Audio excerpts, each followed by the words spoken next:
Mon Dieu, je l'ai fait. À 62 ans, j'ai couché avec le mari de ma propre sœur. Dans cette maison où nous avions grandi ensemble, où nos rires d'enfants résonnaient encore dans les murs, j'ai franchi la ligne la plus sacrée qui existe entre deux sœurs. Et le pire, je ne regrette pas le plaisir que j'ai ressenti. Je regrette seulement tout ce qui est venu après. Je m'appelle Geneviève Charpentier.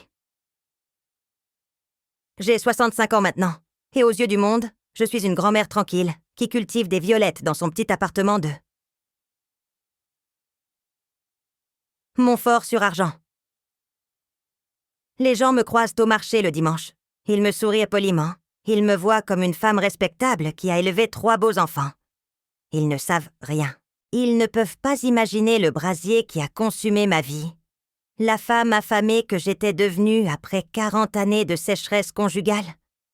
Cette créature désespérée qui descendait les escaliers dans la nuit, comme une somnambule, vers l'interdit. Aujourd'hui, je vais vous raconter toute l'histoire. Pas la version édulcorée que mes enfants connaissent, pas les mensonges polis que j'ai servis à ma famille. La vérité crue, celle qui brûle encore ma gorge quand j'essaie de l'avaler. Parce que si mon histoire peut servir à quelque chose, c'est peut-être à vous montrer jusqu'où la solitude peut pousser une femme, et quel prix terrible on paie quand on cherche la vie dans les bras interdits. Je vous invite à rester avec moi, mon ami. Asseyez-vous à ma table. Prenez une tasse de ce café que je prépare encore comme autrefois. Écoutez l'histoire d'une femme qui a tout perdu pour se retrouver, qui a détruit sa famille pour enfin comprendre ce qu'était vraiment l'amour. Ne me jugez pas trop vite. Ou jugez-moi, peu importe. Ce qui compte, c'est que vous compreniez que derrière chaque femme invisible, il y a un volcan qui peut exploser à tout moment. 40 ans. C'est le temps que j'ai passé aux côtés de Lucien Charpentier. Cet homme que j'avais épousé à 22 ans avec toute la naïveté d'une fille qui croyait encore aux contes de fées. Au début, il y avait eu quelque chose. Une tendresse peut-être. Un respect mutuel certainement. Nous avions construit une vie correcte, élevé 3 enfants magnifiques, qui sont aujourd'hui ma seule fierté véritable. Mais quelque part entre le 2e et le 3e enfant, Lucien qui s'était transformé en fantôme. Il rentrait du travail, mangeait en silence devant la télévision, montait se coucher sans même me regarder. Notre lit était devenu un territoire neutre, une frontière gelée où 2 corps cohabitaient sans jamais se toucher. Je me souviens d'avoir compté les années depuis notre dernier baiser véritable. Pas ces baisers mécaniques du matin, mais un vrai baiser, celui qui fait trembler les genoux. 7 ans. 7 années entières où je m'étais sentie comme un meuble, utile mais sans âme. J'essayais parfois de rallumer la flamme. Je préparais ses plats préférés, je mettais une nouvelle robe, je me parfumais avec ce parfum qu'il aimait autrefois. Rien. Il me remerciait poliment, comme on remercie une serveuse dans un restaurant. J'étais devenue la gardienne de sa maison, la mère de ses enfants, mais plus une femme à ses yeux. À 62 ans, je me sentais déjà morte, enterrée vivante dans cette routine suffocante. Mes sœurs ne comprenaient pas ma détresse. Aimé avait son propre mariage tumultueux avec Baptiste. Et Marguerite était veuve depuis longtemps, enfermée dans ses prières et ses jugements. Elle me disait que j'avais de la chance d'avoir un mari fidèle, un toit confortable, des enfants en bonne santé. Mais elle ne voyait pas le vide qui me rongeait de l'intérieur, cette faim terrible d'être désirée, touchée, vue comme une femme, et pas seulement comme une épouse fonctionnelle. Je cultivais mes violettes dans le jardin. Ces petites fleurs fragiles qui poussaient malgré tout. Leur parfum doux emplissait l'air, mais ils ne pouvaient pas masquer l'odeur de mort qui imprégnait mon mariage. Je me demandais parfois si c'était ma faute, si j'avais fait quelque chose de mal, si j'étais devenue laide ou ennuyeuse. Je scrutais mon reflet dans le miroir, cherchant désespérément ce qui avait changé, ce qui m'avait rendu si invisible. Et puis un dimanche de juin, tout a basculé. Ma sœur, Aimée, et son mari, Baptiste, sont venus déjeuner chez nous, comme ils le faisaient régulièrement. C'était une belle journée ensoleillée. Nous avions installé la table dans le jardin sous le grand chêne. Baptiste riait fort, racontant des histoires de son travail, et je me souviens d'avoir pensé qu'il avait une belle énergie, quelque chose de vivant que Lucien Kiss avait perdu depuis longtemps. Quand il s'est levé pour aider à débarrasser, j'ai entendu un bruit de tissu qui se déchire. Sa bermuda s'était accrochée au coin de la table et s'était fendue sur toute la longueur. Le temps s'est arrêté. Dans cette fraction de seconde, j'ai vu ce que je n'aurais jamais dû voir. Mon cœur a explosé dans ma poitrine. Une chaleur volcanique m'a traversée, remontant du plus profond de mon ventre jusqu'à mon visage qui brûlait. Mon Dieu, ce n'était pas juste un aperçu physique qui m'avait bouleversée. C'était la prise de conscience brutale qu'une partie de moi, que je croyais morte et enterrée, était encore vivante, affamée, désespérément assoiffée de désir. Cette nuit-là, je n'ai pas dormi. Allongée à côté de Lucien, qui ronflait paisiblement, j'ai réalisé avec terreur que quelque chose venait de se réveiller en moi, quelque chose de dangereux que je ne pourrais peut-être plus contrôler. Baptiste Lefebvre. Je connaissais cet homme depuis 15 ans, depuis qu'il avait épousé ma sœur. Aimée. Je l'avais toujours trouvé sympathique, chaleureux, un beau-frère agréable qui animait les repas de famille avec ses blagues et son rire contagieux. Mais je ne l'avais jamais vraiment vu. Pas comme ça, pas avec cette conscience aiguë de chaque détail de sa présence. Les semaines qui ont suivi ce dimanche maudit ont été une torture délicieuse. Chaque fois que tu sais. Aimée mentionnait son nom au téléphone, mon cœur s'emballait. Je me surprenais à chercher des excuses pour les inviter ou pour passer chez eux sous prétexte d'emprunter quelque chose.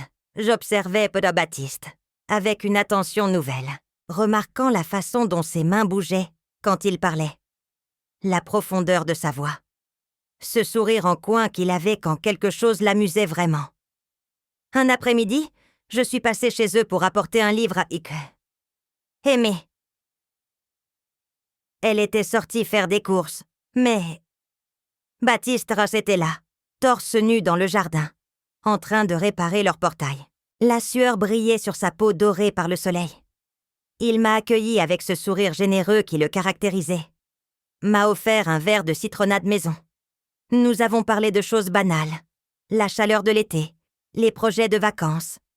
Mais chaque mot résonnait différemment dans mes oreilles. Je sentais mon corps entier vibrer de sa proximité. À ce moment précis, j'ai réalisé quelque chose d'horrible. Je n'étais pas simplement attirée par Baptiste. Je le désirais avec une intensité qui me terrifiait.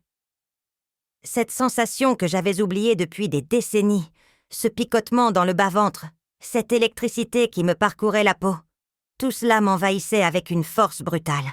J'avais 62 ans, mais mon corps se comportait comme celui d'une adolescente en pleine découverte. Le pire, c'est que je voyais bien que j'aimais. Misty n'était pas heureuse. Elle se plaignait régulièrement au téléphone, me confiant que Baptiste qui la désirait trop, qu'il était trop insistant, qu'elle se sentait épuisée par ses demandes constantes. Quelle ironie cruelle. Ma sœur avait ce que je suppliais le ciel de m'accorder, et elle le vivait comme un fardeau. Moi qui aurais donné n'importe quoi pour qu'un homme me regarde avec cette faim, j'écoutais ma propre sœur se plaindre de l'abondance que je mourais de ne pas avoir. Je commençais à faire des rêves si vivides, si intenses, qu'ils me laissaient tremblante et confuse au réveil. Dans ces rêves, Baptiste venait vers moi, me touchait avec une douceur que Lucien, je n'avais jamais eu, me murmurait des mots que je n'avais jamais entendus. Je me réveillais en sueur, honteuse et excitée à la fois, avec le sentiment d'avoir commis un péché même dans mon sommeil. La culpabilité me rongeait. Je priais, je demandais pardon à Dieu pour ces pensées impures. Mais plus j'essayais de les chasser, plus elles revenaient avec force. J'évitais les réunions de famille, inventant des excuses, terrifiée à l'idée que mes yeux me trahissent, que tout le monde voit cette flamme interdite qui brûlait en moi. Un soir de juillet, lors d'une fête d'anniversaire pour l'un de mes petits-enfants. Baptiste s'est approché de moi dans la cuisine pendant que je préparais le café. Il m'a demandé si tout allait bien, remarquant que je semblais distante ces derniers temps. Sa main s'est posée sur mon épaule, un geste innocent de réconfort. Mais cette simple touche a déclenché une décharge électrique si puissante dans mon corps que j'ai failli lâcher la cafetière. Nos regards se sont croisés pendant une fraction de seconde. Et j'ai vu quelque chose dans ses yeux. Une reconnaissance. Une question silencieuse. Ce soir-là, j'ai compris que je n'étais peut-être pas seule dans ce désir. Et cette découverte m'a terrifiée plus que tout le reste. Parce qu'un désir à sens unique, on peut le contrôler, le garder prisonnier dans son cœur. Mais un désir partagé ? C'est une bombe à retardement qui attend juste la bonne étincelle pour exploser. Août 2022. Cette date est gravée dans ma mémoire comme une cicatrice au fer rouge. Aimé avait organisé une grande réunion de famille pour célébrer l'anniversaire de mariage de nos parents, décédés depuis longtemps. Toute la famille était là, mes enfants, mes petits-enfants. Marguerite, avec ses airs pieux, et bien sûr, Baptiste. La maison de Guy. Aimé débordait de vie, de rire, de voix qui se mélangeaient dans la chaleur de l'été provençal. J'avais bu un peu trop de rosé, cherchant à noyer cette tension qui ne me quittait plus. Lucien était parti tôt, comme toujours, prétextant une fatigue. Aimé m'avait proposé de rester dormir plutôt que de rentrer seule. J'avais accepté, sans réfléchir aux conséquences. La chambre d'amis était juste à côté de la leur. Une simple cloison nous séparait. La nuit était tombée. La maison s'était apaisée. Allongée dans ce lit inconnu, j'écoutais les bruits de la nuit provençale, le chant des grillons, le souffle du mistral dans les cyprès. Et puis j'ai entendu autre chose. Des voix étouffées venant de la chambre voisine. La voix de Aimé, fatigué, refusant. La voix de Baptiste, frustrée, insistante. Une dispute silencieuse, vieille comme leur mariage. Mon cœur battait si fort que j'avais peur qu'on l'entende à travers les murs. Puis le silence. Un silence lourd, chargé de frustration et de désirs inassouvis. J'ai imaginé Baptiste, allongé là, à quelques mètres de moi, éveillé et affamé comme moi. Cette pensée m'a électrisée. Je ne sais pas combien de temps je suis restée ainsi, paralysée entre la raison et le désir. Les cloches de l'église ont sonné 2 heures du matin. C'est à ce moment-là que quelque chose en moi a cédé. Je me suis levée, comme habitée par une force qui n'était plus tout à fait moi. Mes pieds nus sur le carrelage frais, je me suis dirigée vers la porte. Mon cœur cognait dans ma poitrine comme un tambour de guerre. J'ai descendu les escaliers dans l'obscurité, guidée par une impulsion que je ne comprenais pas moi-même. La maison dormait, mais quelque chose en moi était plus éveillé que jamais. Je suis arrivée devant la porte de la chambre d'amis du rez-de-chaussée, où Baptiste avait fini par se réfugier après sa dispute avec Aimé. Ma main tremblait sur la poignée. J'ai poussé la porte, doucement. La lune entrait par la fenêtre, dessinant des ombres argentées sur le sol. Et là, dans cette pénombre, j'ai vu ce que je cherchais. et ce que je redoutais à la fois. Baptiste dormait sur le dos, le drap rejeté à cause de la chaleur. Dans son sommeil agité, il s'était dévêtu presque entièrement. Mon souffle s'est bloqué dans ma gorge. Je sais que j'aurais dû partir. Refermer cette porte, retourner dans ma chambre, oublier ce que je venais de voir. Mais je suis restée là, pétrifiée, fascinée, consumée par un désir si puissant qu'il annihilait toute pensée rationnelle. Combien de temps suis-je restée ainsi? 1 minute? 10? Le temps n'existait plus. La honte m'a finalement ramenée à la réalité. Mon Dieu, qu'est-ce que j'étais en train de faire? J'étais une intruse, une voyeuse, et une femme de 62 ans qui espionnait le mari de sa propre sœur pendant son sommeil. Cette prise de conscience m'a frappée comme une gifle. Je me suis enfuie, remontant les escaliers 4 à 4, le cœur au bord des lèvres, tremblante de honte et d'excitation mêlée. De retour dans ma chambre, je me suis effondrée sur le lit. Mon corps entier brûlait. La culpabilité et le désir se battaient en moi dans un combat sans merci. J'ai pleuré silencieusement, enfouissant mon visage dans l'oreiller pour étouffer mes sanglots. Mais même mes larmes ne pouvaient pas éteindre ce feu qui me dévorait de l'intérieur. Cette nuit-là, j'ai franchi une ligne invisible. Pas physiquement, pas encore. Mais dans mon cœur, dans mon âme, j'avais déjà commis l'irréparable. J'avais ouvert une porte que je ne pourrais jamais refermer. Et le plus terrifiant, c'est que malgré la honte qui m'écrasait, une partie de moi ne voulait pas revenir en arrière. Une partie de moi voulait plus. Beaucoup plus.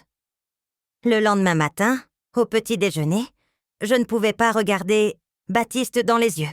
Mais quand nos regards se sont croisés par hasard au-dessus de la table, j'ai vu quelque chose dans son expression qui m'a glacé le sang.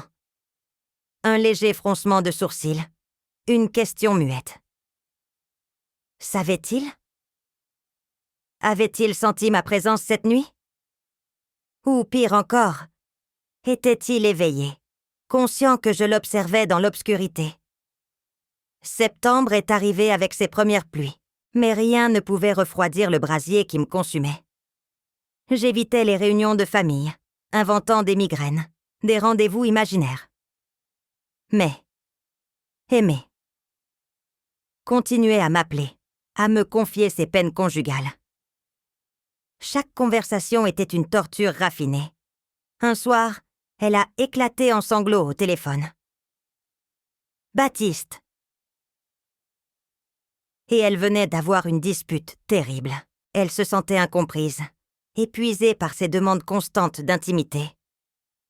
Elle avait besoin de quelqu'un à qui parler, quelqu'un qui la comprendrait. Moi, sa grande sœur. Celle en qui elle avait toujours eu confiance. Je l'ai écoutée pendant des heures, murmurant des paroles de réconfort que je ne pensais qu'à moitié. La culpabilité me dévorait vivante. Mais en même temps, une partie sombre de moi prenait note de chaque détail, de chaque faille dans leur mariage. Comme un prédateur étudiant sa proie. Cette pensée m'horrifiait, mais je ne pouvais pas l'arrêter. Quelques jours plus tard, Aimée Plock m'a appelé avec une proposition. Elle voulait faire une surprise à Baptiste, lui offrir un week-end à la mer pour tenter de sauver leur couple. Mais elle ne pouvait pas s'absenter à cause de son travail. Elle m'a demandé si je pouvais l'accompagner à Saint-Jean-de-Luz pour chercher un cadeau spécial dans une boutique qu'elle avait repérée. Et devinez qui d'autre serait disponible pour conduire? Baptiste. J'aurais dû refuser, inventer n'importe quelle excuse. Mais j'ai dit oui. Mon Dieu, j'ai dit oui en sachant exactement ce que je faisais, en sachant que je marchais volontairement vers le précipice. Le trajet en voiture vers la côte basque a duré 3 heures. 3 heures enfermées dans l'espace confiné d'une voiture avec Baptiste, tandis que Aimée travaillait à son bureau, confiante, ignorant tout.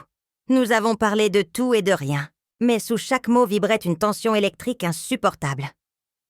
À un moment, sa main a effleuré la mienne sur le levier de vitesse. Un accident. Mais nos doigts se sont attardés une seconde de trop. Nous avons trouvé la boutique, acheté le cadeau pour Dakar. Aimer. L'ironie de la situation me donnait envie de vomir. Mais nous avions du temps avant de rentrer. Baptiste a proposé qu'on aille marcher sur la plage, respirer l'air marin. J'ai accepté, encore une fois, sachant que j'entrais dans une zone dangereuse. La mer était agitée ce jour-là. Les vagues se fracassaient contre les rochers avec une violence qui reflétait le tumulte dans mon cœur. Nous marchions en silence, séparés par une distance respectable. Mais cette distance semblait rétrécir à chaque pas. Baptiste a finalement rompu le silence. Il m'a dit qu'il se sentait seul dans son mariage, incompris, rejeté. Il ne se plaignait pas vraiment. Il constatait simplement, comme on constate la pluie. Ma gorge s'est serrée. J'ai murmuré que je comprenais, que moi aussi je connaissais cette solitude. Les mots sont sortis avant que je puisse les arrêter. J'ai parlé de Lucien, de ces années de sécheresse, de cette mort lente que je vivais chaque jour. Baptiste s'est arrêté de marcher. Il m'a regardé avec une intensité qui m'a coupé le souffle. Nous nous sommes retrouvés sur une petite crique isolée, loin des regards. Le soleil commençait à descendre vers l'horizon, peignant le ciel en nuances de rose et d'or. Baptiste s'est assis sur un rocher et je me suis assise à côté de lui. Nos épaules se touchaient. Aucun de nous ne bougeait pour créer de l'espace. Il a parlé de sa frustration, de son désir d'être désiré, de cette faim qui le rongeait. Chaque mot résonnait en moi comme un écho de ma propre douleur. Nous nous comprenions d'une façon que je n'avais jamais connue avec Lucien. C'était dangereux. C'était enivrant. C'était exactement ce que je cherchais sans savoir que je le cherchais. Le vent s'est levé, apportant avec lui l'odeur salée de l'océan. J'ai frissonné. Baptiste a retiré sa veste et l'a posée sur mes épaules. Nos visages étaient si proches que je pouvais sentir son souffle sur ma peau. Le temps s'est arrêté. Mon cœur battait si fort que j'étais sûre qu'il pouvait l'entendre. Et puis il l'a fait. Il m'a embrassée. Ou peut-être que c'est moi qui l'ai embrassé. Je ne sais plus. Nos lèvres se sont rencontrées dans un baiser qui a effacé 40 années de désert en une seconde. Un baiser affamé, désespéré, chargé de toute la frustration et le désir que nous avions accumulés. Mes mains se sont agrippées à sa chemise. Les siennes se sont perdues dans mes cheveux. Le monde entier a disparu. Il n'y avait plus que cette sensation, ce feu qui nous consumait tous les deux. Quand nous nous sommes séparés, haletants, la réalité m'a frappée comme une vague glacée. Qu'est-ce que je venais de faire? J'avais embrassé le mari de ma sœur. J'avais franchi la ligne la plus sacrée qui existe. Les larmes ont jailli de mes yeux sans prévenir. Baptiste a pris mon visage entre ses mains. Il m'a dit que ce n'était pas ma faute, que c'était nous deux, que nous étions aussi perdus et affamés l'un que l'autre. Mais cette tentative de consolation ne faisait qu'aggraver ma culpabilité, parce qu'au fond de moi, je savais que j'avais voulu ce baiser. Je l'avais cherché. Je l'avais provoqué. Le trajet du retour s'est fait dans un silence lourd. Nous savions tous les deux que quelque chose d'irréversible venait de se produire. Nous venions de déclencher une avalanche que nous ne pourrions plus arrêter. Quand il m'a déposé devant chez moi, nos regards se sont croisés une dernière fois. Et dans ses yeux, j'ai vu la même chose que dans mon cœur. La culpabilité, certes. La peur, absolument.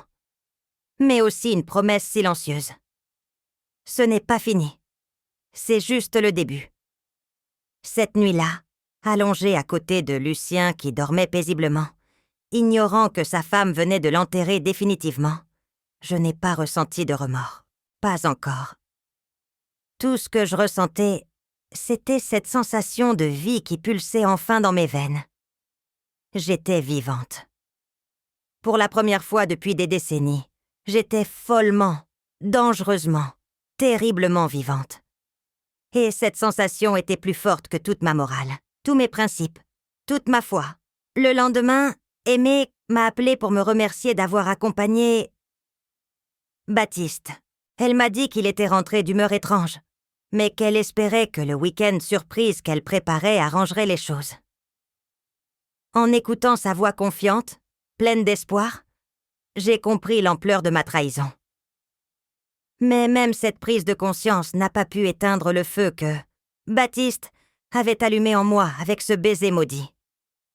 Mon ami, si vous êtes encore là, merci de m'écouter sans me juger. Cette histoire n'est pas facile à raconter.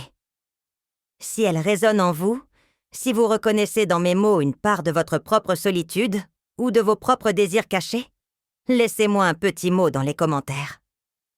Dites-moi simplement « Je comprends ». Pas besoin de plus. Juste ces 2 mots pour me montrer que je ne suis pas seule dans cette confession. Les semaines suivantes ont été un ballet de mensonges soigneusement orchestré. Baptiste et moi avons commencé à nous écrire. Des messages discrets, effacés immédiatement après lecture.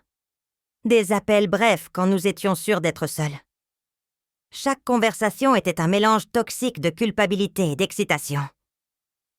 Je m'étonnais moi-même de ma capacité à mentir. Moi qui avais toujours été une femme honnête, droite, je me découvrais un talent inquiétant pour la dissimulation.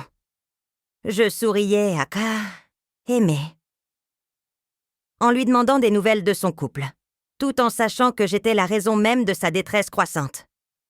Je prenais le café avec Marguerite, hochant la tête pendant qu'elle parlait des valeurs familiales et du sacrement du mariage, pendant que mon téléphone vibrait dans ma poche avec un message de Kéa Baptiste.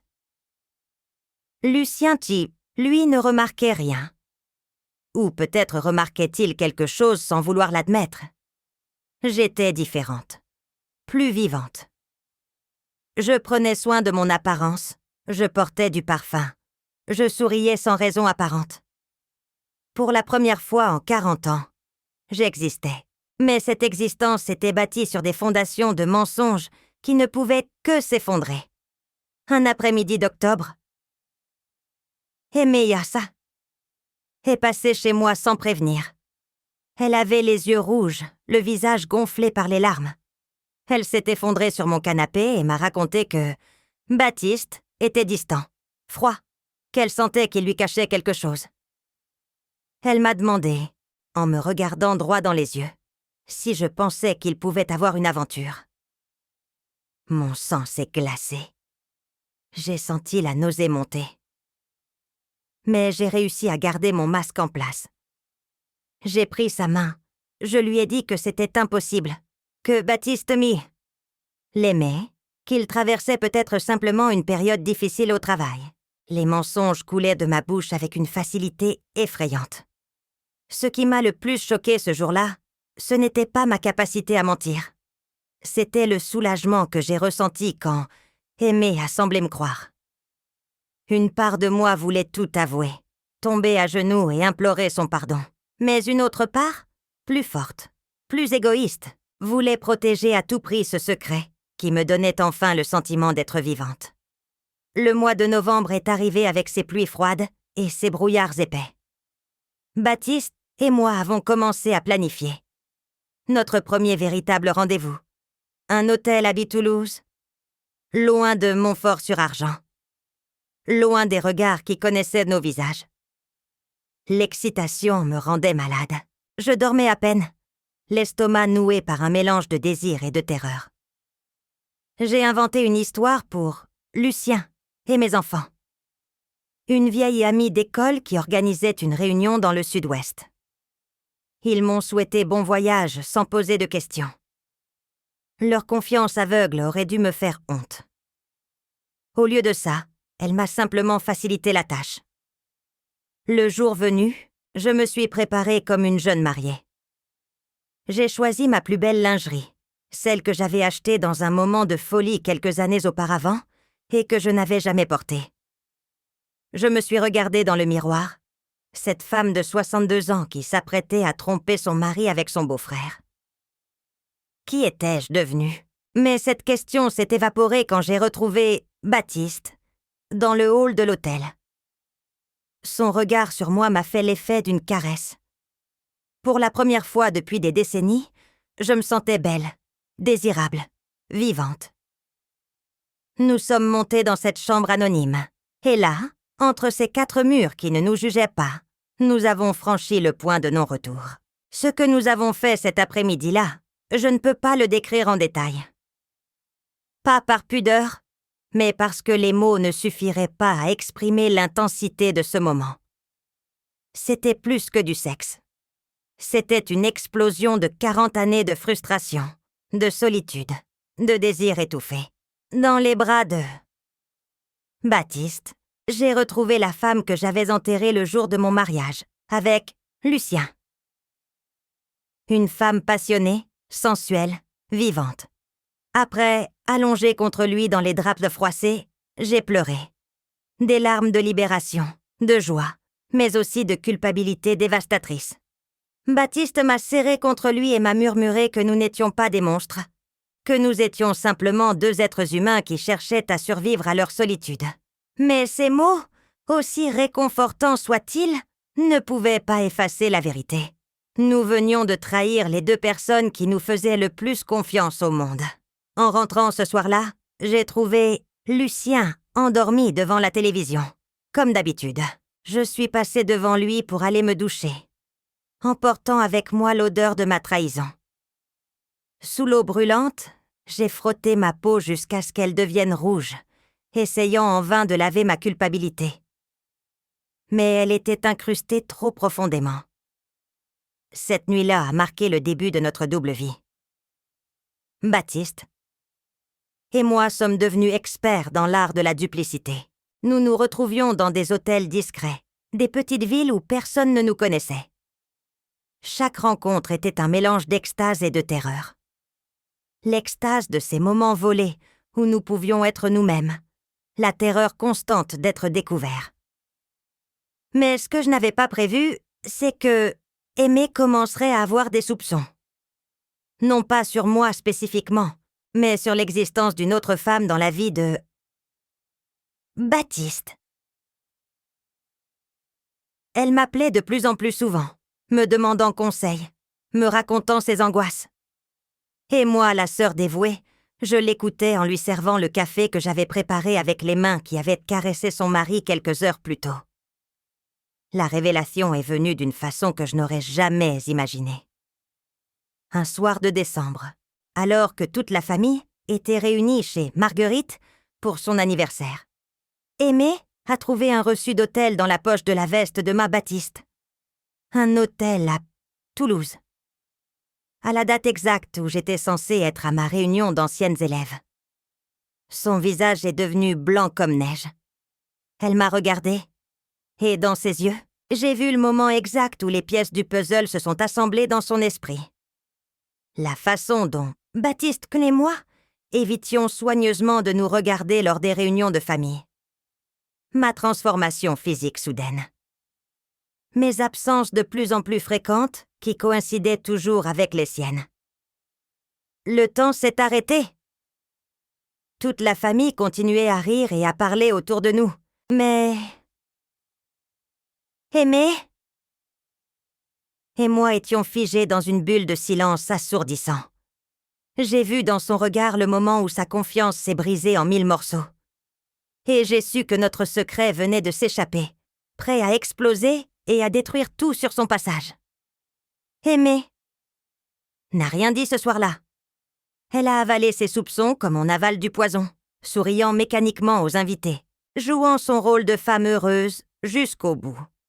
Mais quand nos regards se sont croisés au moment du départ, j'ai su qu'elle savait. Et elle savait que je savais qu'elle savait. Cette danse silencieuse de la trahison révélée m'a glacé le sang. J'ai passé les jours suivants dans un état de terreur absolue, attendant l'explosion qui ne pouvait plus tarder. Chaque sonnerie de téléphone me faisait sursauter. Chaque voiture qui passait devant ma fenêtre pouvait être elle, venant réclamer des comptes. Mais le silence Aimer était pire que n'importe quelle confrontation. Baptiste me disait que je m'inquiétais pour rien, que Aimé ne pouvait pas vraiment savoir. Mais je connaissais ma sœur. Je connaissais cette façon qu'elle avait de ruminer ses blessures, de les laisser infecter avant de les exposer au grand jour. Elle préparait quelque chose. J'en étais certaine. La tempête a éclaté un jeudi après-midi de janvier. J'étais chez moi, en train de préparer le dîner, quand la porte s'est ouverte avec fracas. Aimé est entrée comme une furie, le visage déformé par la rage et la douleur. Derrière elle, Marguerite me suivait, le visage dur comme la pierre. Mon cœur a cessé de battre.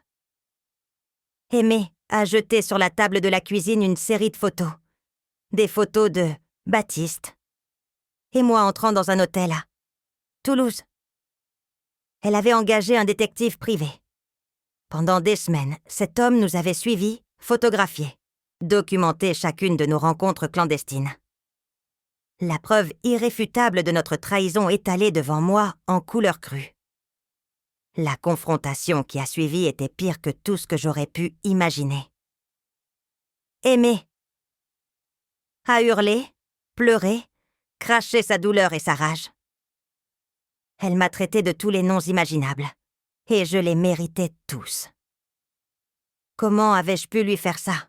Comment avais-je pu trahir ma propre sœur, celle qui m'avait toujours fait confiance, qui m'avait toujours considérée comme sa confidente, sa protectrice? Marguerite restait silencieuse, mais son regard était peut-être encore plus douloureux que les cris de « Aimé !» Dans ses yeux, je voyais le dégoût, la déception, le jugement implacable de la sœur pieuse confrontée à la dépravation de l'aînée qu'elle avait respectée toute sa vie. Elle n'a prononcé qu'une seule phrase, mais elle a résonné comme une sentence de mort. « Tu n'es plus ma sœur. » Lucien est rentré au milieu du chaos. Le pauvre homme, qui n'avait rien vu venir, se retrouvait soudain au centre d'un ouragan qu'il ne comprenait pas. Et Méo lui a jeté les photos au visage. J'ai vu son expression passer de la confusion à la compréhension, puis à quelque chose de plus terrible encore. L'indifférence. Il a regardé les photos, m'a regardé et a haussé les épaules. Comme si même ma trahison n'était pas assez importante pour mériter sa colère. Cette réaction m'a brisé plus que n'importe quel cri ou reproche. Lucien s'en fichait. Après 40 ans de mariage, ma trahison le laissait de marbre. J'étais si insignifiante à ses yeux que même mon infidélité ne valait pas la peine de se mettre en colère. Cette prise de conscience était plus dévastatrice que tout le reste. Et Métille m'a dit qu'elle ne voulait plus jamais me voir, qu'elle informerait mes enfants de ce que j'avais fait, qu'elle s'assurerait que toute la famille, tout off Montfort sur Argent, sache quel genre de femme j'étais vraiment. Et elle a tenu parole. En quelques jours, mon téléphone a explosé de messages horrifiés de mes enfants, de mes nièces, de mes neveux. Le scandale s'est répandu comme une traînée de poudre dans notre petite ville. Mes enfants ne comprenaient pas. Sophie, mon aînée, m'a appelée en pleurant, me demandant comment j'avais pu détruire notre famille pour une aventure sordide. Marc, mon fils, a refusé de me parler, m'envoyant juste un message bref. « Je ne te reconnais plus, maman. » Juliette, la plus jeune, a essayé de rester neutre, mais je voyais bien dans ses yeux la déception et la confusion. Le pire, c'est que je ne pouvais pas leur expliquer. Comment expliquer à ces enfants qu'on a passé 40 ans à mourir à petit feu? Comment leur faire comprendre cette faim dévorante qui vous pousse à commettre l'irréparable? Ils voyaient leur mère comme un monstre égoïste qui avait détruit 2 familles pour satisfaire un caprice. Et peut-être avaient-ils raison. Baptiste et moi avons essayé de rester ensemble au début. Après tout, Nous avions perdu nos familles pour être ensemble. Autant donner un sens à ce sacrifice. Non, mais notre relation, qui avait été si passionnée dans l'ombre, s'est flétrie à la lumière du jour. Chaque fois que nous nous regardions, nous voyions le reflet de notre trahison. Chaque baiser avait le goût de la culpabilité. Chaque caresse portait le poids de toutes les vies que nous avions détruites. 3 mois après l'explosion du scandale, Baptiste m'a annoncé qu'il partait, qu'il ne pouvait plus, que le prix était trop élevé. Il retournait vers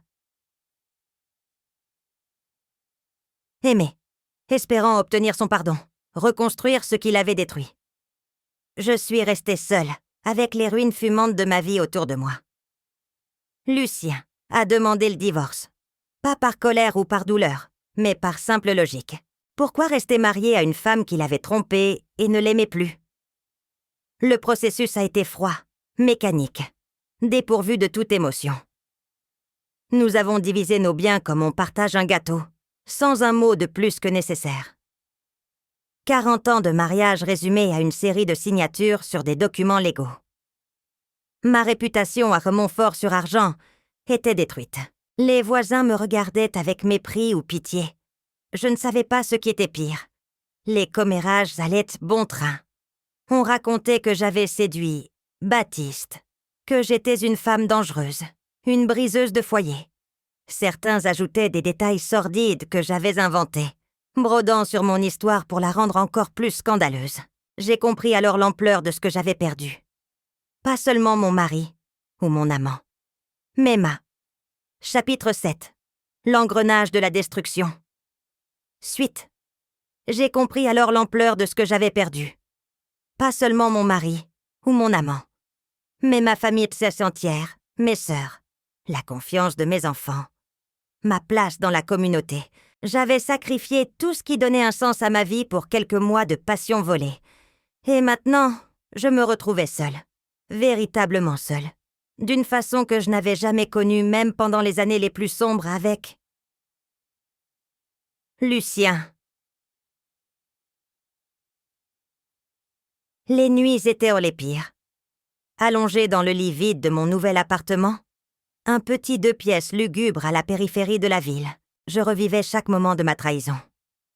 Chaque baiser volé, chaque mensonge prononcé, chaque regard complice échangé avec Baptiste, pendant que Aimé nous faisait confiance. La culpabilité me rongeait comme un acide, dissolvant ce qui restait de mon estime de moi. Un soir, j'ai reçu un appel inattendu. C'était Lucien. Sa voix était calme, presque douce.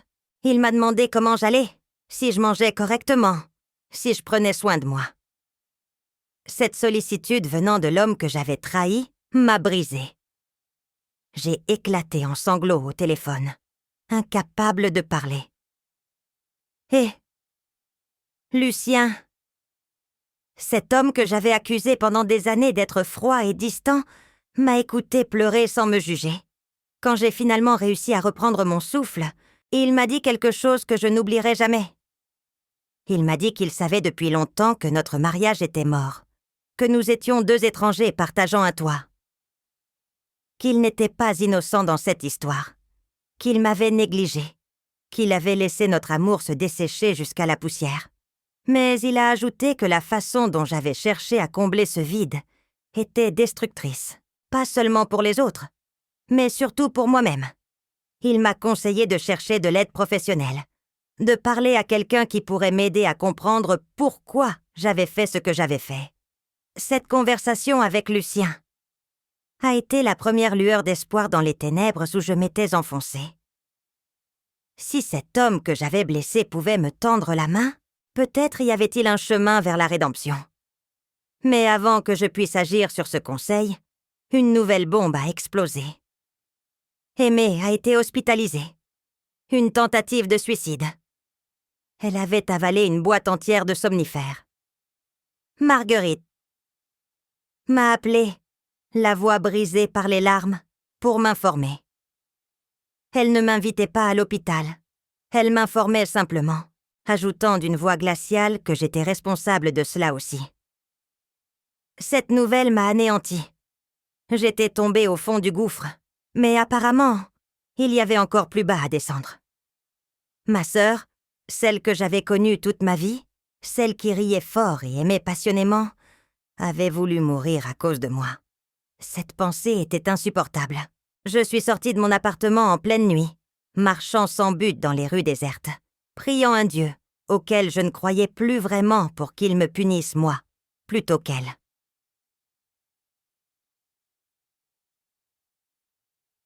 Aimée a survécu. Mais quelque chose en elle était mort.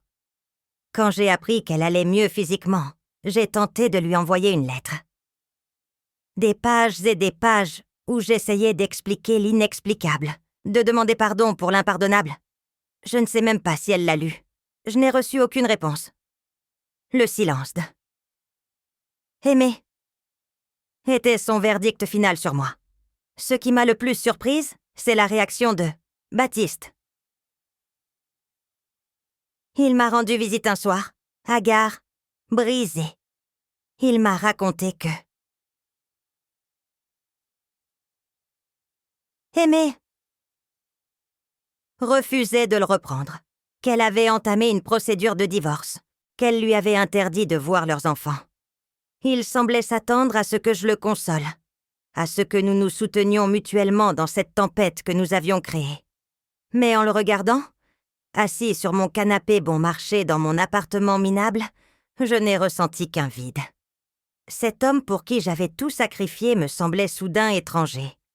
Sans le danger, sans l'interdit, sans la passion alimentée par la culpabilité, qu'est-ce qui nous restait? Rien. Absolument rien. Je lui ai demandé de partir et de ne plus jamais revenir. Il est parti sans protester, et j'ai su que c'était vraiment fini. Les mois qui ont suivi ont été les plus sombres de ma vie. Je ne sortais presque plus, vivant de mes économies qui fondaient rapidement. Mes enfants me parlaient à peine, et quand ils le faisaient, c'était par obligation, plus que par affection. Sophie était la plus dure, me rappelant constamment le mal que j'avais fait. Marc était simplement absent, comme si je n'existais plus. Seule, Juliette essayait parfois de me parler vraiment, mais je voyais bien qu'elle luttait entre son amour pour moi et sa loyauté envers sa tante. Aimée, un matin de mars, Lucien est venu me rendre visite. Il a trouvé mon appartement dans un état déplorable. Moi-même encore en pyjama à midi. Des semaines de vaisselle sale empilée dans l'évier. Sans un mot, il a commencé à nettoyer. Puis il m'a fait asseoir et m'a dit fermement qu'il était temps que je demande de l'aide. Il avait pris rendez-vous pour moi avec une thérapeute, une femme spécialisée dans les crises d'identité et les comportements autodestructeurs. J'ai voulu refuser, dire que je n'avais pas besoin d'aide, que j'allais bien. Mais les mensonges ne sortaient plus. Je n'allais pas bien. J'étais au bord du précipice, et une partie de moi voulait simplement sauter. Lucien l'a vu dans mes yeux. Il a insisté, et finalement, épuisé, vidé, j'ai accepté. Ma première séance avec la thérapeute. Docteur Laurent. A été une révélation douloureuse. Elle ne m'a pas jugée. Elle ne m'a pas consolée non plus. Elle m'a simplement forcée à regarder en face ce que j'avais fait et pourquoi je l'avais fait. Pendant des mois, nous avons décortiqué ma vie, mon mariage, ma relation avec mes sœurs, mon besoin désespéré de validation et d'attention. J'ai découvert que ma trahison n'était pas vraiment à propos de Baptiste.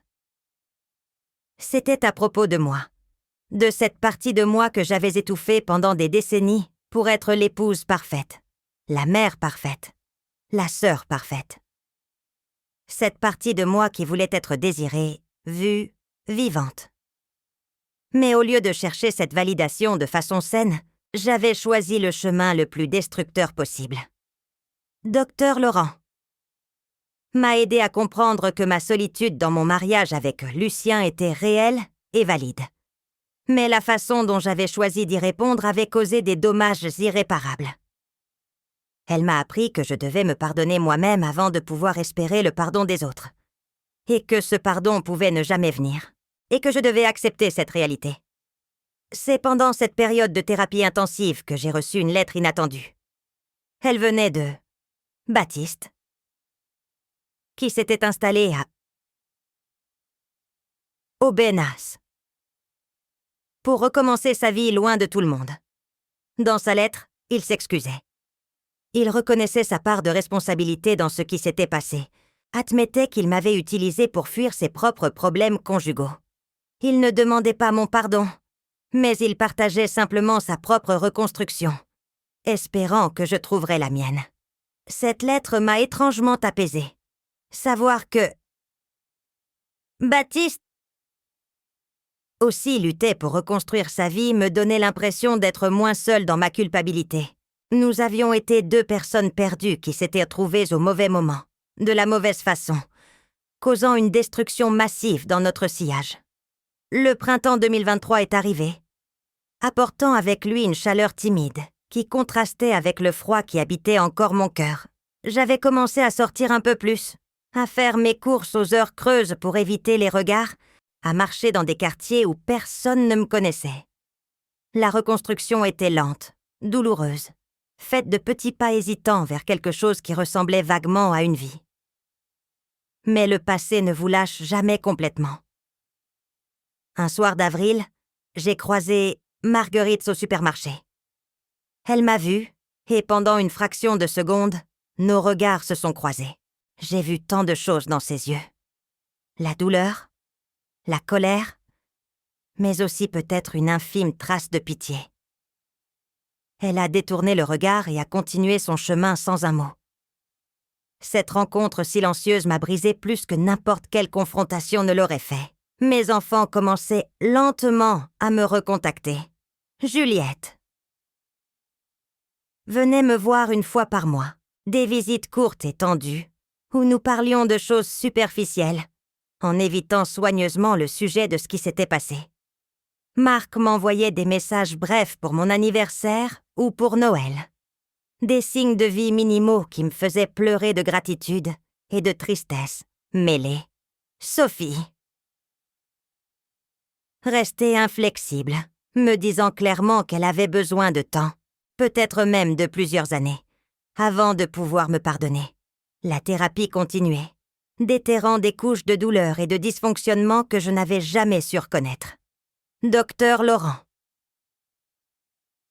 me faisait travailler sur l'acceptation, sur le fait de vivre avec les conséquences de mes actes, sans me laisser détruire par elles. Elle me répétait que je méritais de vivre, de trouver une forme de paix, même si cette paix ne ressemblerait jamais à ce que j'avais imaginé. Un événement inattendu est venu bouleverser ma fragile reconstruction. J'ai appris que Aimé avait rencontré quelqu'un. Un homme bon, apparemment, qui la traitait avec respect et tendresse. Juliette m'a raconté cela avec précaution, surveillant ma réaction. J'ai ressenti une vague de soulagement si puissante que j'en ai eu le souffle coupé. Aimé allait mieux. Elle reconstruisait sa vie. Peut-être qu'un jour, elle pourrait me pardonner. Mais cette nouvelle apportait aussi une révélation déchirante.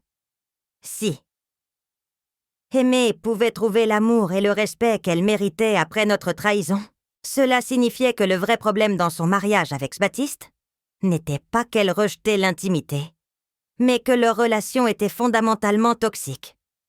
Baptiste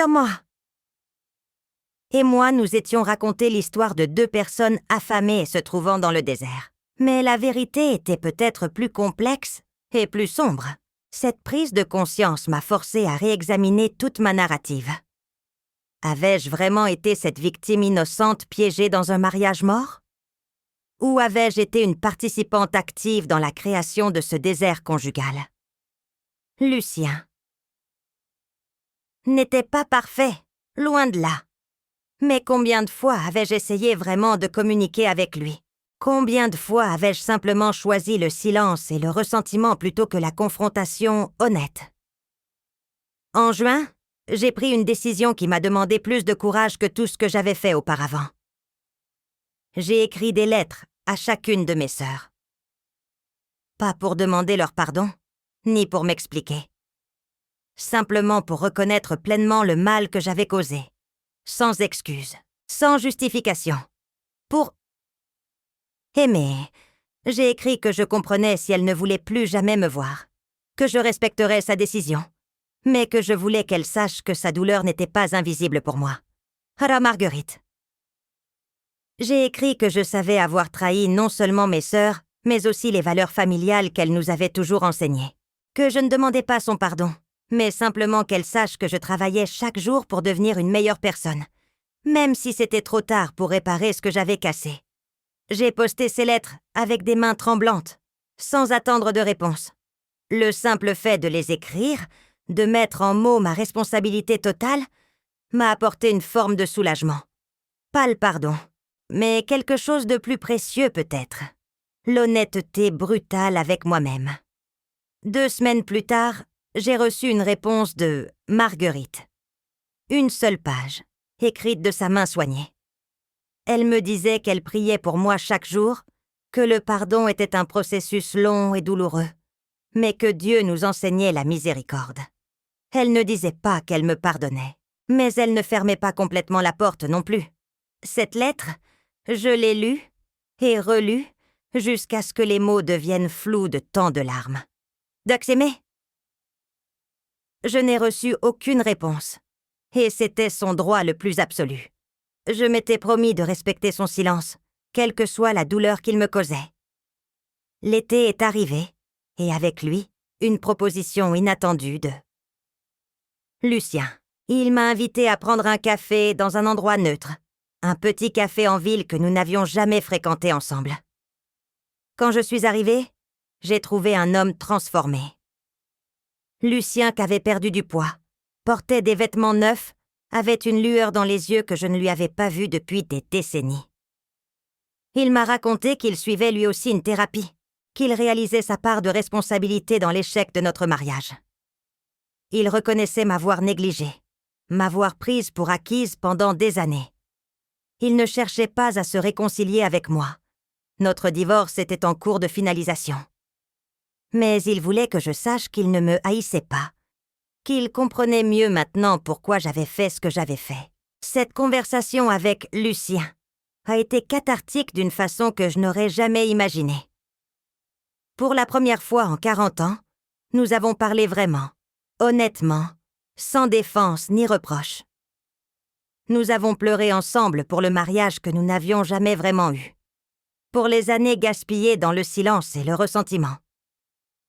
Et nous nous sommes dit au revoir, non pas avec amertume, mais avec une forme de paix triste, mais réelle. En sortant de ce café, j'ai ressenti quelque chose d'étrange. Un poids s'était levé de mes épaules. Pas la culpabilité de ce que j'avais fait à aimer. Celle-là ne partirait jamais complètement. Mais la culpabilité concernant Lucien s'était transformée en quelque chose de différent. Une acceptation que notre mariage était mort depuis longtemps, et que même si j'avais choisi la pire façon possible d'y mettre fin, au moins maintenant, nous étions tous les deux libres de reconstruire nos vies séparément. Septembre est arrivé, marquant 1 an depuis l'explosion du scandale. 1 an de thérapie, de solitude, de reconstruction douloureuse. J'ai commencé à voir une lueur au bout du tunnel, si faible soit-elle. Mes enfants me parlaient un peu plus. Marguerite m'avait envoyé une carte pour mon anniversaire. Lucien et moi avions trouvé une forme de paix. Mais une dernière révélation m'attendait. Quelque chose qui allait m'obliger à affronter la vérité ultime sur moi-même et sur ce que j'avais fait. Une vérité qui changerait ma compréhension de toute cette histoire dévastatrice. Octobre 2023. Les feuilles des arbres prenaient leur teinte dorée et Montfort sur Argent baignait dans cette lumière d'automne qui rend tout nostalgique. J'avais commencé à accepter une vérité difficile. Ma vie ne serait plus jamais ce qu'elle était. Les ponts que j'avais brûlés ne se reconstruiraient peut-être jamais. Et peut-être était-ce le prix juste à payer pour ce que j'avais fait. Un matin, Dr Laurenchi m'a proposé quelque chose qui m'a terrifiée. Elle voulait organiser une séance de thérapie familiale, où mes enfants pourraient exprimer leur douleur et leur colère dans un environnement sûr et contrôlé. L'idée de faire face à mes 3 enfants en même temps, d'entendre tout le mal que je leur avais causé, me donnait envie de fuir. Mais j'ai accepté. C'était la moindre des choses. La séance a eu lieu un vendredi après-midi dans le cabinet de Dr Laurent. Sophie, Marc et Juliette étaient assis face à moi, leurs visages fermés, leur corps tendu. La thérapeute a expliqué les règles. Chacun aurait l'espace pour parler sans être interrompu, et je devrais écouter sans me défendre. J'ai hoché la tête, mes mains tremblant sur mes genoux. Sophie a parlé en premier. Sa voix était glaciale, chaque mot soigneusement choisi pour transmettre la profondeur de sa déception. Elle m'a dit que j'avais détruit son image de ce qu'était une mère, une femme de principe, qu'elle avait honte de me présenter à ses amis, honte d'expliquer pourquoi sa tante, Aimée Oka, ne venait plus aux réunions de famille. Elle m'a dit que mes petits-enfants lui posèrent des questions sur pourquoi grand-mère vivait seule maintenant, et qu'elle ne savait pas quoi leur répondre. Marc a été plus direct, plus brutal. Il m'a dit qu'il avait toujours cru que notre famille était solide, qu'elle était fondée sur l'honnêteté et le respect. Que j'avais pulvérisé cette croyance en une seule trahison égoïste. Il m'a dit qu'il ne savait pas s'il pourrait jamais me faire confiance à nouveau, parce que si sa propre mère pouvait mentir et trahir avec tant de facilité, qu'est-ce qui l'empêchait de faire de même? Juliette. Ma petite dernière a pleuré en parlant. Elle m'a dit que la partie la plus difficile était de voir tante Aimée brisée, de la voir essayer de sourire pour les enfants alors qu'on voyait bien qu'elle était morte à l'intérieur. Elle m'a dit qu'elle m'aimait encore, qu'elle ne pouvait pas s'en empêcher parce que j'étais sa mère, mais que cet amour lui faisait mal maintenant, qu'il était devenu une source de confusion et de culpabilité. Écouter mes enfants déverser leur douleur a été la chose la plus difficile que j'ai jamais faite. Pire que la confrontation avec Aimée, pire que le divorce avec Lucien, pire que les regards de mépris dans les rues de Montfort-sur-Argent.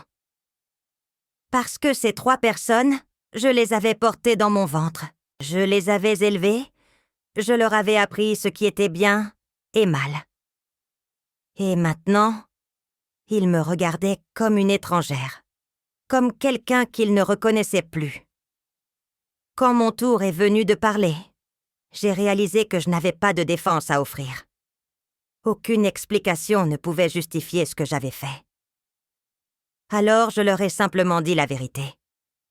Que j'avais été égoïste, que j'avais cherché à remplir un vide en moi, en détruisant les autres. Que je ne demandais pas leur pardon parce que je ne le méritais pas. Que tout ce que je pouvais faire, c'était travailler chaque jour pour devenir une personne meilleure, même si cela ne réparerait jamais le mal que j'avais causé. Dr Laurent nous a guidés à travers cette conversation déchirante pendant 2 heures. À la fin, personne ne souriait, personne ne s'embrassait. Mais quelque chose avait changé. Une honnêteté brutale avait été établie. Mes enfants savaient maintenant que je ne me cachais plus derrière des excuses. Et moi, j'avais enfin vraiment entendu la profondeur de leur douleur. En novembre, un événement inattendu est venu ébranler à nouveau ma fragile stabilité. Baptiste est réapparu. Il avait quitté Aubenas et était de retour dans la région pour régler des affaires. Il m'a appelé, me demandant si nous pouvions nous voir. J'ai hésité longuement avant d'accepter. Nous nous sommes retrouvés dans un parc public, loin des regards curieux. Baptiste Amadi avait vieilli. Ses cheveux grisonnaient. Son visage portait les marques de la souffrance. Il m'a raconté que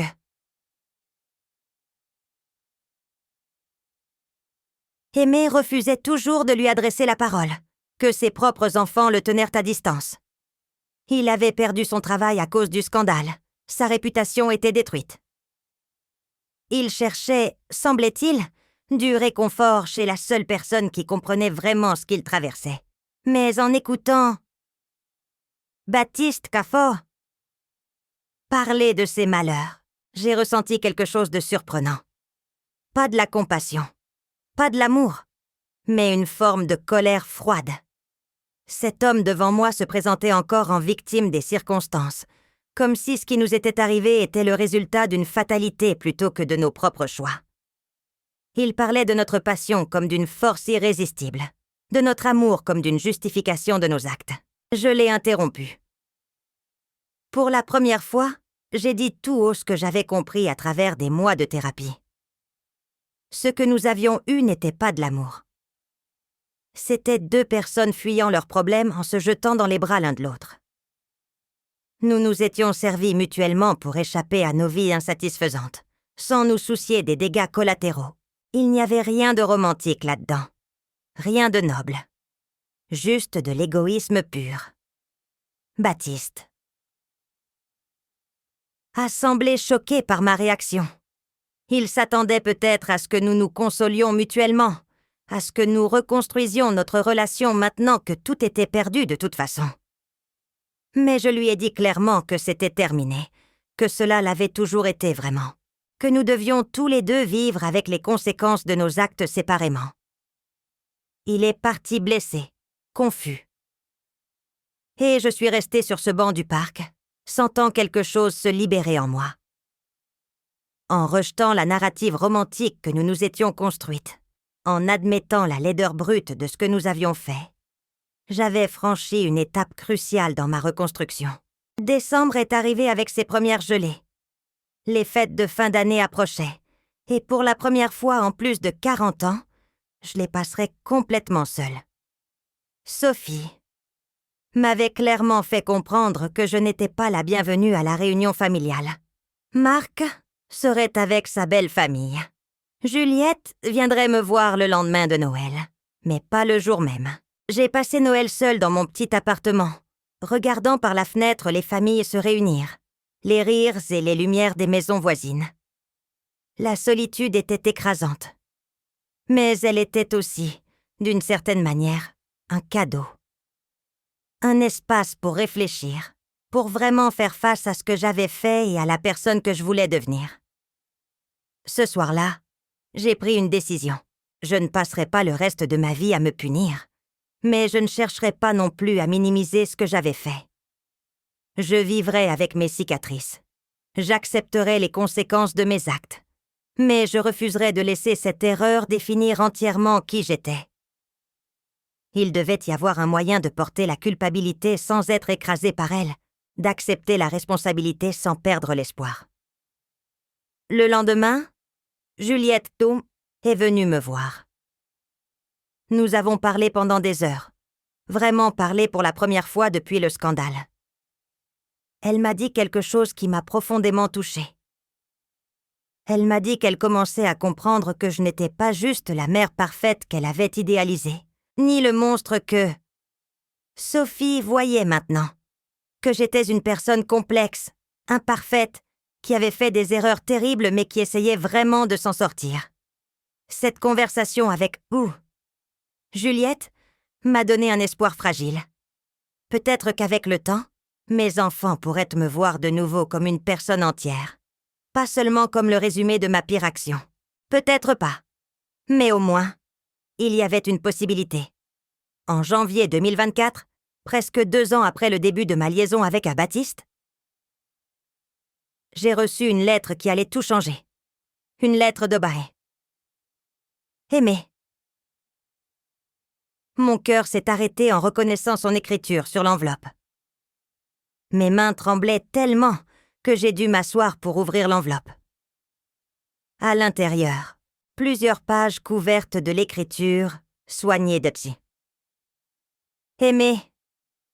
J'ai dû m'y reprendre à 3 fois pour commencer à lire, les larmes brouillant déjà ma vision. La lettre commençait d'une façon qui m'a coupé le souffle.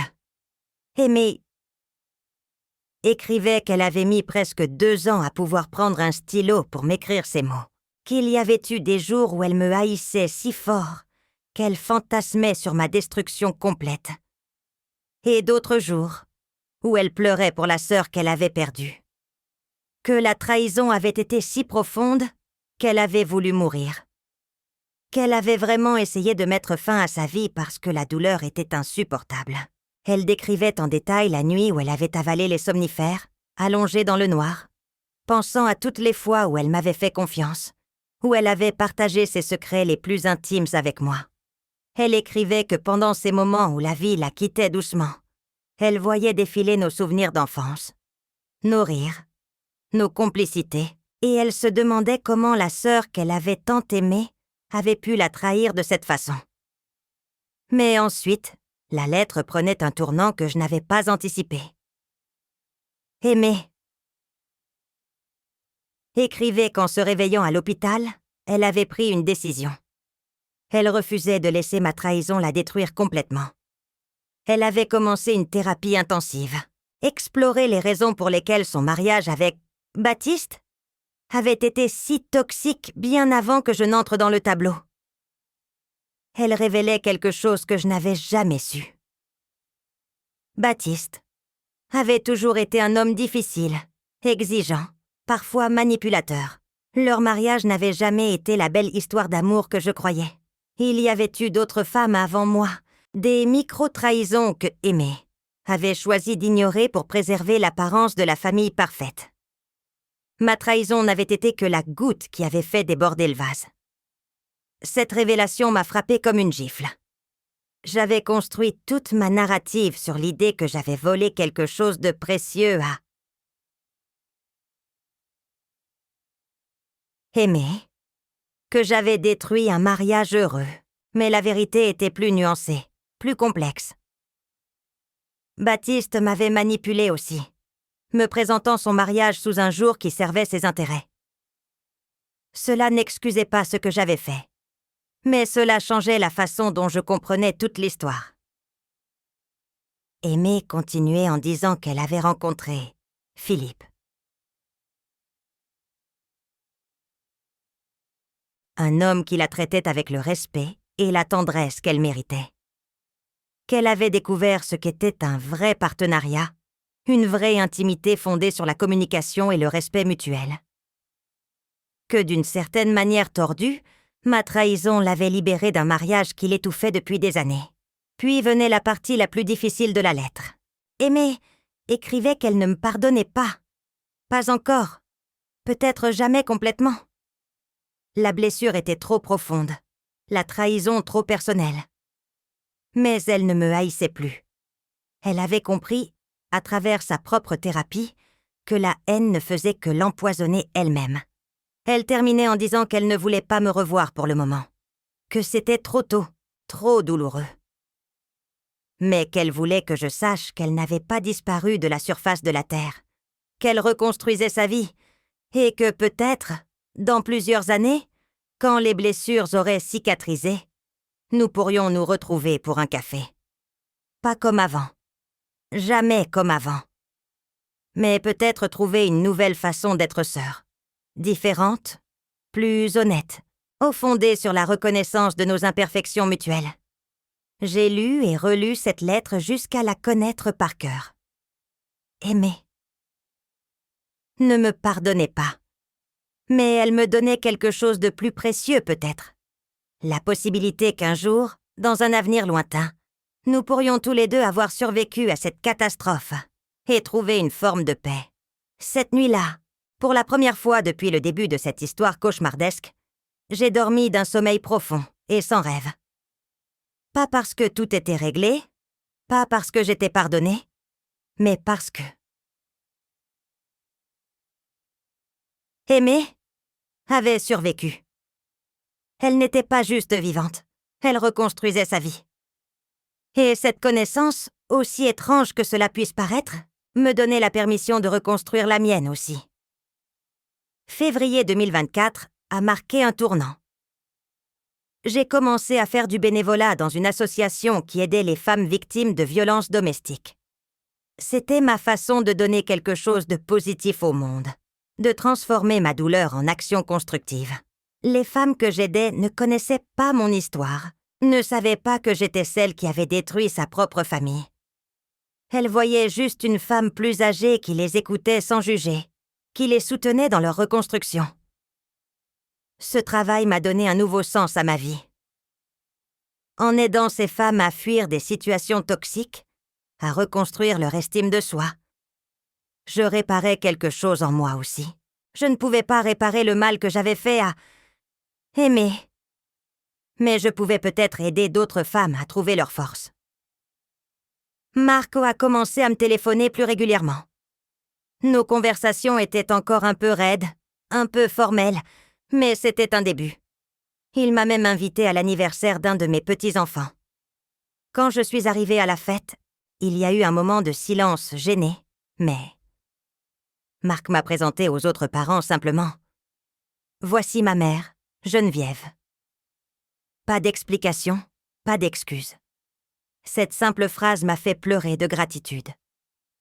Sophie restait distante, mais même elle avait accepté que je fasse partie des vies de mes petits-enfants, même si c'était de loin. C'était plus que ce que j'osais espérer. En mars, Marguerite m'a invitée à prendre le thé chez elle. Une invitation simple, presque banale, mais qui représentait un pas énorme. Nous avons parlé de choses superficielles au début, la météo, les plantes de son jardin. Puis, lentement, la conversation s'est approfondie. Marguerite Solo m'a dit qu'elle priait pour moi chaque soir, qu'elle demandait à Dieu de m'aider à trouver la paix. Elle n'a pas dit qu'elle me pardonnait, mais son invitation elle-même était une forme de miséricorde. Quand je suis partie, elle m'a serrée dans ses bras pour la première fois depuis le scandale.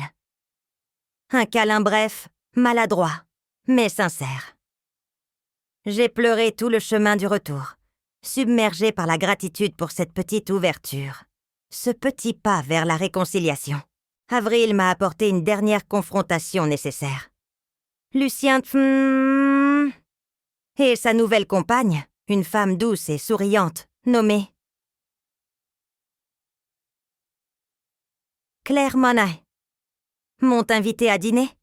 J'étais nerveuse à l'idée de rencontrer la femme qui occupait maintenant la place qui avait été la mienne pendant 40 ans. Mais Claire m'a accueillie avec chaleur, sans jugement. Elle connaissait mon histoire.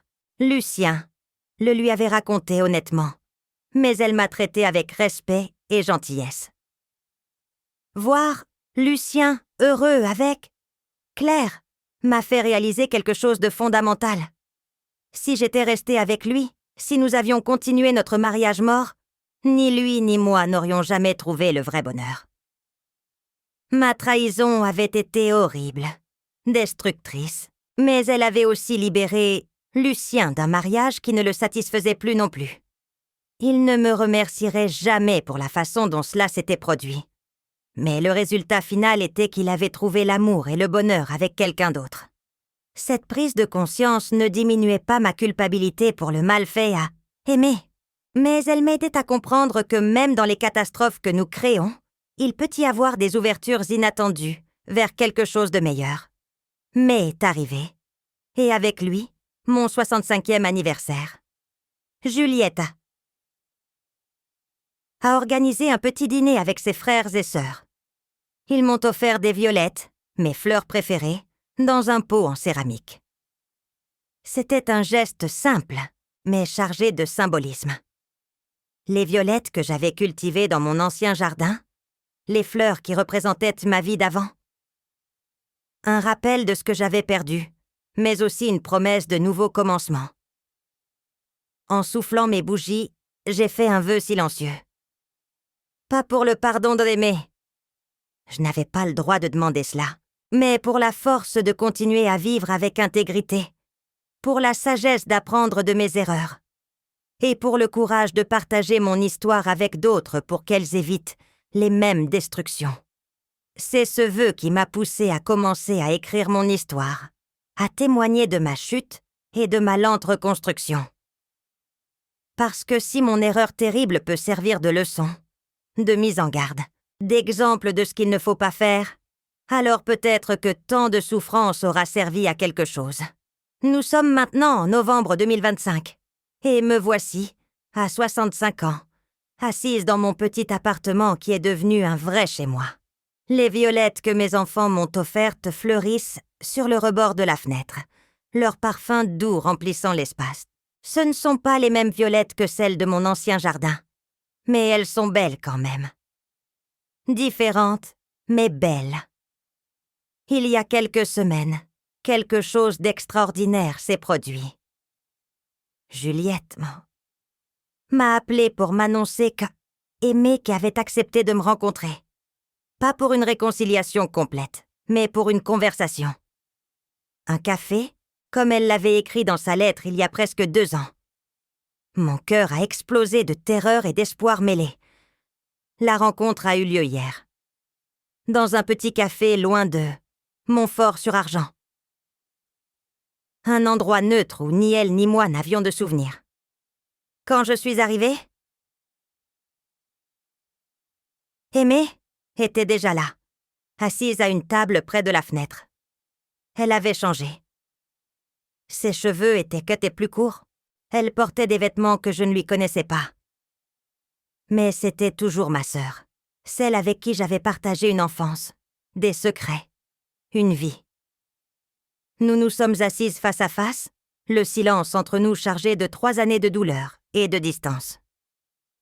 Finalement, Aimée Tate a parlé.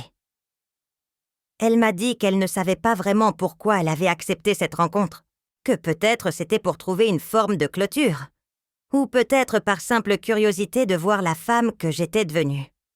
Je lui ai dit la vérité, que j'avais passé chaque jour des 3 dernières années à regretter ce que j'avais fait.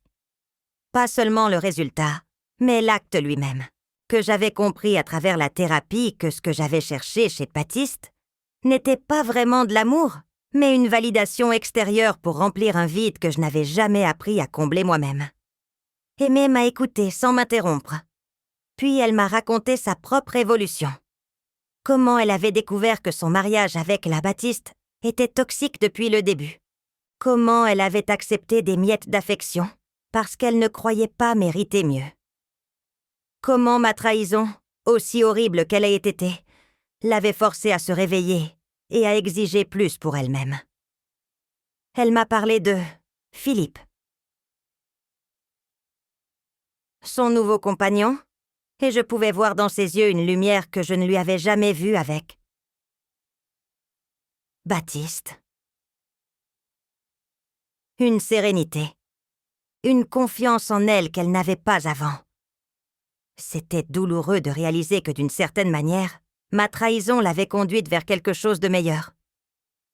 Pas parce que je méritais du crédit, mais simplement parce que c'est ainsi que la vie fonctionne parfois, transformant même les pires catastrophes en opportunités de croissance. Nous avons parlé pendant 2 heures. Pas comme avant. Jamais comme avant. Mais avec une honnêteté brutale que nous n'avions jamais eue auparavant. Aimée m'a dit clairement qu'elle ne me pardonnait pas complètement, que certaines blessures étaient trop profondes pour guérir entièrement. Mais qu'elle ne voulait plus porter la haine, qu'elle voulait aller de l'avant avec sa vie. Elle m'a dit quelque chose qui m'a bouleversée. Elle m'a dit que ce qu'elle avait trouvé de plus difficile n'était pas tant la trahison sexuelle, mais la trahison de la confiance entre sœurs. Que chaque fois qu'elle m'avait vu,